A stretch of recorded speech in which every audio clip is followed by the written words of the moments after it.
En revanche, fondamentalement aujourd'hui, c'est que le client, il est connecté en permanence.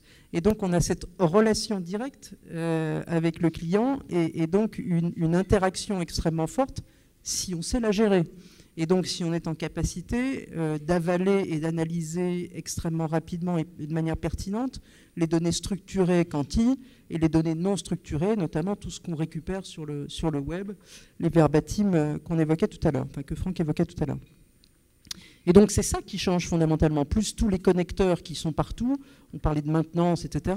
Il y a des puces partout aujourd'hui. Donc, on est en capacité de monitorer de manière extrêmement précise si on le souhaite. Et le fait, par exemple, de prolonger ou d'augmenter, je ne sais pas comment on peut dire, le facteur avec un outil digital qui s'appelle Facteo et qui est donc un smartphone évolué et qui intègre son métier, ses process métiers, mais aussi sa capacité à interagir avec le client, ça permet aujourd'hui de proposer des nouveaux services. Le fait de travailler effectivement, comme le disait Gilles, sur des logiques de plateforme, alors certes avec des langages informatiques qui permettent de les développer aujourd'hui plus rapidement, à moindre coût, je ne suis pas sûr, parce que quand je vois le niveau de rentabilité des GAFA, enfin, à part certains d'entre eux, mais la plupart et de tous les nouveaux entrants, ils investissent quand même massivement dans les systèmes d'information et ça coûte cher.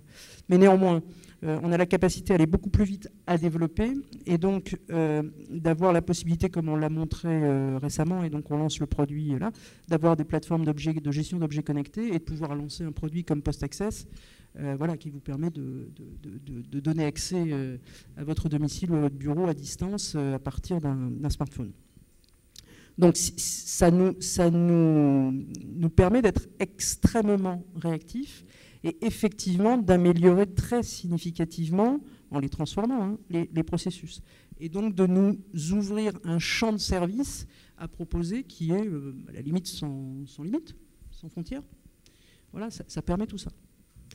Avec quand même un point, j'y reviens, parce que je suis obsédé par ça, qui est qu'effectivement, on pourrait aussi tomber facilement dans le fait de faire de la productivité à outrance, et donc de ne pas transformer suffisamment les hommes pour qu'ils apprennent à avoir plus de valeur ajoutée, plus de compétences, et donc une valeur sociale, une valeur d'emploi, parce qu'au passage, tous les nouveaux entrants créent peu d'emplois.